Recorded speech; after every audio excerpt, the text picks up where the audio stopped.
안녕하세요, 쌤입니다. 6월에 삼척과 더불어 강릉 쪽에 있는 그 백두대간 높은 산들도 같이 둘러보고 있어요. 강릉 쪽에 있는 백두대간 능선부에 어떤 친구들이 있는지 한번 살펴보도록 하겠습니다.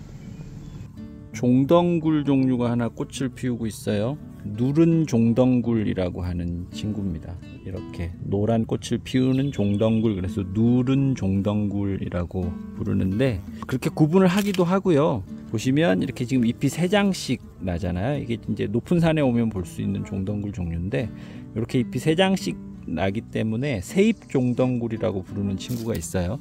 그런데 이제 그 친구는 보라색 꽃을 피워요. 자줏빛 꽃을 피우거든요. 그런데 이 친구는 지금 노란색 꽃을 피웠잖아요. 그래서 세잎 종덩굴하고 구분을 하기도 해요. 누른 종덩굴이라고. 그런데 이제 꽃 색깔은 사실은 그 자줏빛에서 이 노란색까지 중간 변이들이 쭉 나타나는 걸로 보는 것이 더 타당하다는 것이 요즘 일반적인 이 세잎 종덩굴을 구분하는 추세입니다. 그래서 이 누른 종덩굴도 그냥 세잎 종덩굴에 포함을 시켜서 그렇게 구분을 하기도 합니다.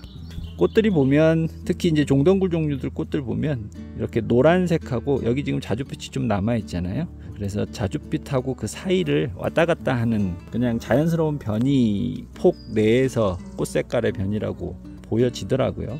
아무튼 이 친구는 높은 산에 올라오면 볼 수 있는 세잎 종덩굴 종류라고 생각하시면 됩니다. 종덩굴 종류 중에 요강나물이라고 하는 친구가 꽃을 피웠네요. 다른 종덩굴 종류들은 다 덩굴지잖아요. 그런데 이 친구는 이렇게 비스듬히 섭니다. 길게 덩굴져서 자라지 않고 비스듬히 선 상태에서 이렇게 끝부분에 종을 닮은 꽃을 피우는데, 이렇게 꽃잎에 털이 복슬복슬하게 나 있어요. 그 모습이 얼핏 보면 요강 같기도 해서 요강나물이라고, 또 이렇게 보시면 요강 같기도 한가 봐요. 다 연그렀는데 제가 만졌더니 꽃잎이 떨어지네요. 수분이 다 끝나고 연그러 가고 있는 과정이어서 꽃잎이 이렇게 후두두둑 떨어집니다. 친구는 요강나물이라고 하는 친구예요. 높은 산에 오면 볼 수 있는 솜대 종류로 자주솜대가 아주 큰 무리를 지어서 자라고 있네요. 친구는 잎 모양이나 꽃 차례나 이런 거 보면 얼핏 보면 풀솜대하고 비슷하게 생겼죠. 그런데 풀솜대는 하얀색 꽃이 피는데 이 친구는 약간 자줏빛을 살짝 띠는 꽃을 피워요. 그리고 결정적으로 이렇게 지금 꽃이 다 졌지만 총상화서입니다. 총상화서를 만들고요. 간혹 이렇게 아래쪽에 한 가지 정도나 두 가지 정도 갈라지긴 하지만 거의 대부분 이런 총상화서를 만들어요. 그런데 풀솜대는 원추화서여서 꽃 색깔과 꽃 차례 이런 것들을 비교해 보시면 둘을 구분할 수 있고요. 자주솜대는 높은 곳에 와야 1000m 즈음 되는 곳에 와야 이렇게 볼 수 있습니다. 일단 나타나면 굉장히 많은 친구들이 무리를 지어 나타나는데, 낮은 곳에서는 보기 어려운 그런 솜대 종류예요. 국수나무가 꽃을 피우고 있어요. 산뿐만 아니라 들에서도 너무 흔하게 만나는 친구라 제가 이 친구를 소개해 드리는 걸 깜빡했습니다. 그동안. 오늘은 국수나무도 한번 자세히 들여다보도록 할게요. 이 친구 꽃이 조그마해서 사실 우리가 자세히 들여다보지 않게 되는 꽃 중에 하나인데, 자세히 들여다보면 매우 화려합니다. 나름 굉장히 멋을 부리고 있는 꽃이에요. 이렇게 보시면 이 친구는 이제 장미과에 속하는 친구거든요. 장미과 그러면 꽃잎이 5장인 것이 특징인데, 이 친구는 좀 많아 보이죠? 그런데 사실은 꽃잎이 5장이 맞습니다. 여기 지금 좀 길게 나온 것이 꽃잎이고요. 안쪽에 짧게 돼 있는 부분은 꽃받침이에요. 꽃받침을 마치 꽃잎처럼 저렇게 하얗게 만들어서 꽃잎이 더 여러 장인 것처럼 그렇게 만든 거죠. 우리 눈에는 이 꽃이 그렇게 화려해 보이지 않을 수 있지만, 크기라고 하는 건 매우 상대적이잖아요. 크기가 한 5mm쯤 되는 작은 곤충들한테는 이 꽃이 매우 크고 화려해 보일 겁니다. 꽃이 자기보다 더 크니까요. 그래서 그 친구들한테는 그 어느 꽃 못지않게 화려한 꽃으로 보여지지 않을까라는 생각이 들고요. 우리도 이렇게 자세히 보면 꽃이 정말 화려하다라고 하는 것을 느낄 수가 있잖아요. 그래서 꽃들은 자세히 봐야 되고요. 오래 보아야 그 진가를 알 수 있는 것 같습니다. 국수나무만큼이나 산에서 흔하게 만날 수 있는 나무인데 제가 이 친구도 인사를 안 시켜드렸습니다. 개옷나무예요. 온나무 종류입니다. 온나무 종류에서 잎을 보시면 온나무 잎을 아시는 분들은 온나무와 잎이 비슷하게 생겼구나 라고 느끼실 거예요. 그런데 이 친구는 뭐 이름부터가 개옷나무잖아요. 온나무처럼 그렇게 성분이 강하지 않다라고 하는 거고요. 거의 대부분은 개옷나무를 만져서는 옷이 오르지 않는데 간혹 정말 민감하신 분들 같은 경우에는 이 개옷나무에도 옷이 오르는 분들도 있다고 하더라고요. 저는 아직 주변에서 그런 분은 한 번도 못 만났습니다. 지금 이렇게 개옷나무가 꽃이 잔뜩 피었어요. 원추화서로 노란 꽃이 매우 화려하죠. 그런데 지금 꽃들이 꽃잎이 없고 그냥 암술수술만 있고 꽃받침은 뒤로 젖혀져 있어서 그렇게 화려해 보이지는 않아요. 그런데 작은 꽃들이 이렇게 모여 있다 보니까 나름 볼만합니다. 그리고 보통은 좀 높은 곳에 이 나무 저 끝부분에서 꽃을 피우니까 그냥 지나치고 꽃을 볼 기회가 별로 없는 나무가 이 개옷나무예요. 저도 지금 좀 갸녀린 나무가 있어서 나무를 이렇게 끌어내려서 영상을 찍고 있는 겁니다. 지금 원래 꽃 높이는 한 3.5m쯤 되는 높이에서 피어 있는 꽃이에요. 이 친구가 개옷나무입니다. 온나무 잎은 이렇게 생겼습니다. 이런 잎은 조심하셔야 돼요. 잘못 만졌다가 옷 민감하신 분들은 옷 오르면 큰 낭패를 보실 수도 있습니다. 개옷나무하고 모양이나 이런 건 비슷한데 잎이 훨씬 크죠. 제 손하고 이렇게 비교해 보시면 잎 하나가 제 손바닥보다 조금 작은 정도니까 굉장히 크다라고 하는 걸 알 수 있고요. 온나무는 우리나라에 자생하는 나무는 아닙니다. 다 약재로 사용하기 위해서 예전에 오래전에 중국에서 들여온 나무고요. 그래서 산에서는 저절로 자라는 나무를 만나실 수는 없고요. 보통 어디서 만날 수 있냐면 산 초입에 있는 밭에 심어 기르는 그런 나무들이 있어요. 지금 여기는 예전에 밭이었다가 아마 방치된 곳에 이렇게 온나무가 남아 있는 것 같아요. 태백제비꽃이 열매가 연글어서 벌어졌어요. 색다른 분위기를 연출을 하네요. 저렇게 세 갈래로 열매가 쫙 벌어져서 씨앗들이 밖으로 다 드러났습니다.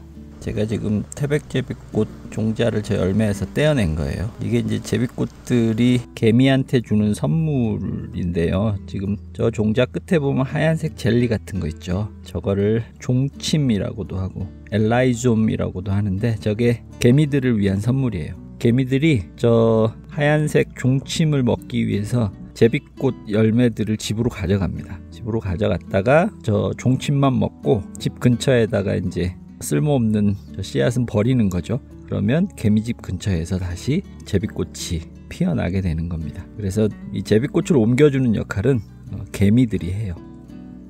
한박꽃나무도 활짝 꽃을 피우고 있습니다.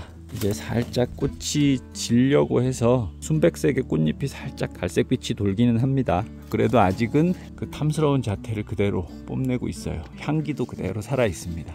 여름을 시원하게 해주는 정말 매력적인 향을 가진 친구가 이 한박꽃나무거든요. 꽃도 정말 아름답고요. 향도 정말 좋고요.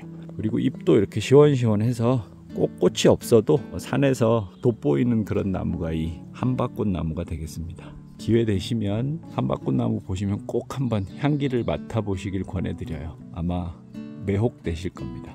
제가 산에 오면 가장 좋아하는 향이 이 한박꽃나무 향이에요.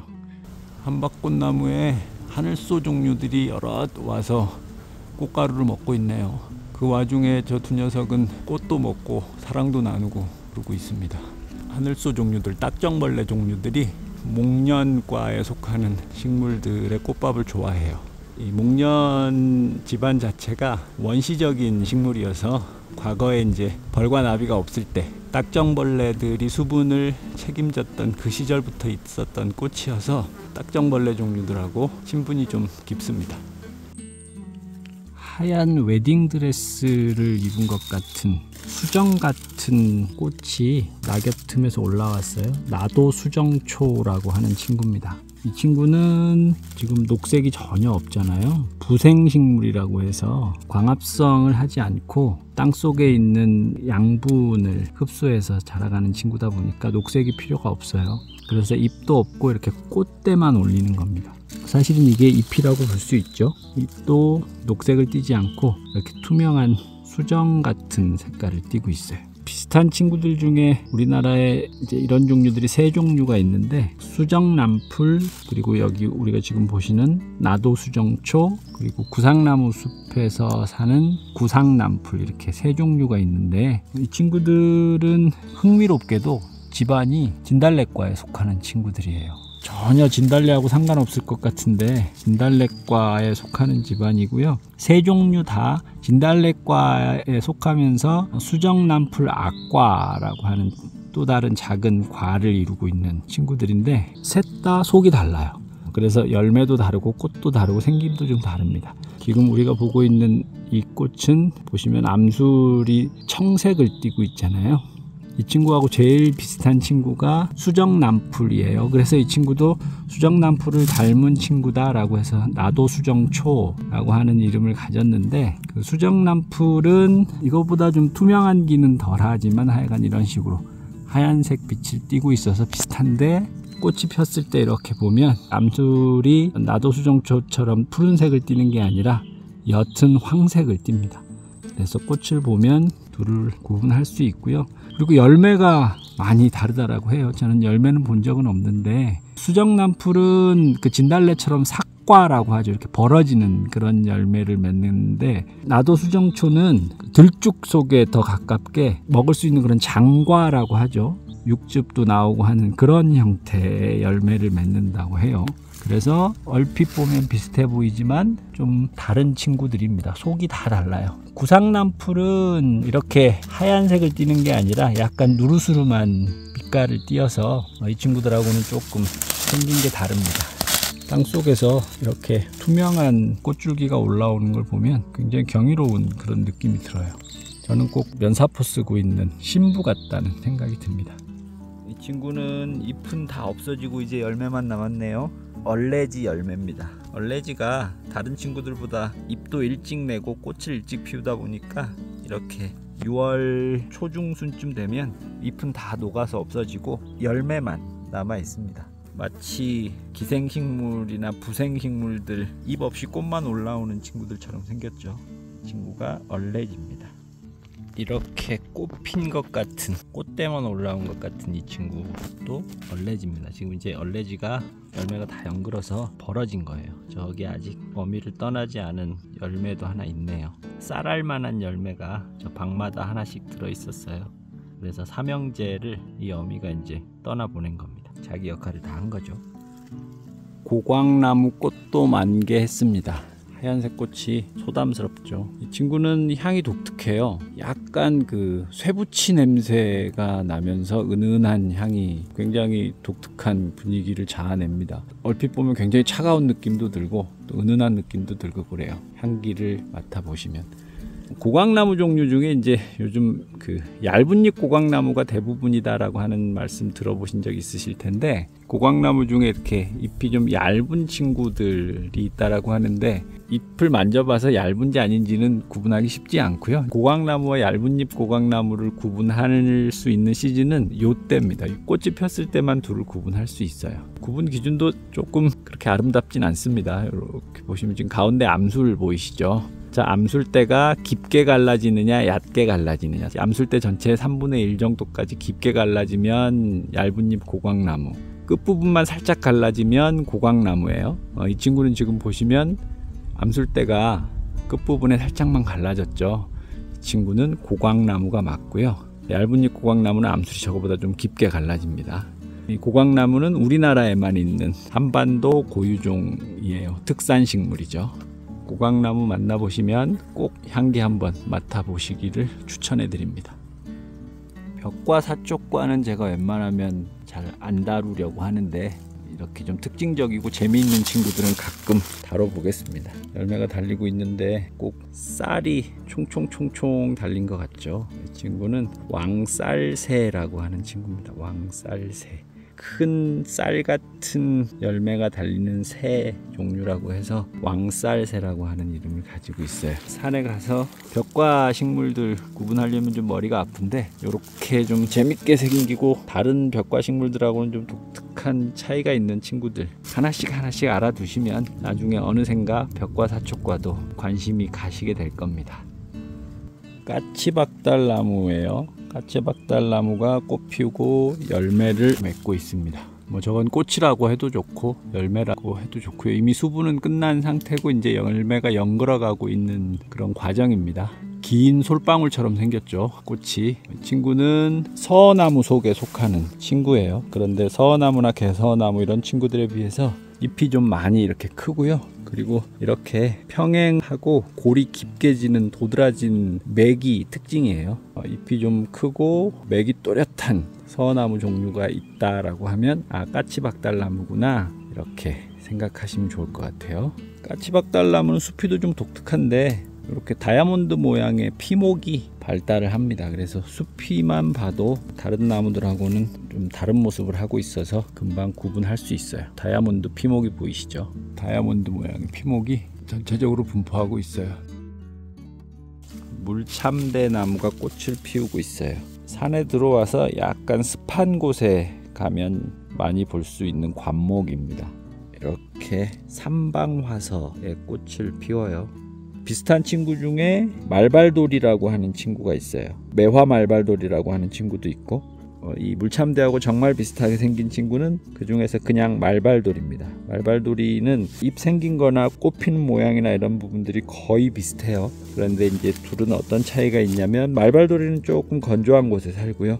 물참대는 이렇게 좀 습한 곳에 사는데 여기 보시면 지금 이렇게 고사리들 많이 자라고 있는 것들 보이죠? 산 속에서 고사리들이 이렇게 무리지어 자란다라고 하는 건 습하다라고 하는 것을 얘기하는 것이거든요. 이런 곳에 오면 이 물참대가 흔하게 자라는데 일단 이렇게 잎을 만져보시면 물참대는 털이 없어서 매끈매끈합니다. 그런데 말발돌이는 잎 양면에 거친 털이 있어서 좀 거친 느낌이 들어요. 이렇게 부드럽지 않고 잎의 털 유무의 차이가 있고요. 또 하나는 여기 이렇게 줄기에 있습니다. 보통 한 2년지쯤 되는 줄기를 보시면 이렇게 물참대는 줄기에서 이렇게 껍질이 벗겨져요. 종이장처럼. 그래서 물참대는 사실 꽃이 없고 잎이 없어도 껍질 벗겨지는 거 보면 쉽게 알아볼 수 있는 친구입니다. 말발돌이는 이제 이런 특징들이 없어서 매우 비슷하게 생겼는데 잎이 좀 거칠고 줄기에 껍질이 벗겨지지 않는다라고 하면 그 친구는 말발돌이다라고 생각하시면 될 것 같습니다. 매화말발돌이는 잎 모양이 비슷하긴 한데 잎이 좀 작고요. 그리고 주로 바위에 자라고 결정적으로 꽃차례가 이런 우산 모양으로 넓게 펼쳐지는 삼방화서가 아니라 그 친구는 뭐 한두 개씩 밖에 꽃이 안 피기 때문에 꽃 핀 걸 보면 금방 구분하실 수 있어요. 사슬의 나무를 노박덩굴이 감고 올라가고 있어요. 뱀이 나무를 타고 올라가는 것 같네요. 굵기가 보통 우리 노박덩굴 이렇게 굵은 친구들 별로 보기 어렵잖아요. 산에 오면 제 발톱보다 더 굵은 이런 노박덩굴이 나무를 감고 올라가는 모습 간혹 볼 수 있습니다. 이런 줄기를 보면 아, 노박덩굴이 나무 맞구나 라고 하는 걸 알 수 있어요. 6월 중순에 강릉을 지나는 백두대간에 왔습니다. 강릉은 바닷가에 접해있는 도시이기는 하지만 백두대간을 품고 있는 도시이기도 합니다. 그래서 백두대간의 강릉 지역에 해당되는 지역들을 한번 살펴봤고요.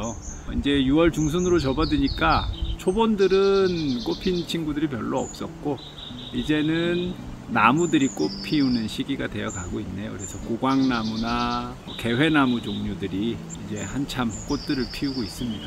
6월달에 그 백두대간 모습들 이렇게 한번 살펴봤고요.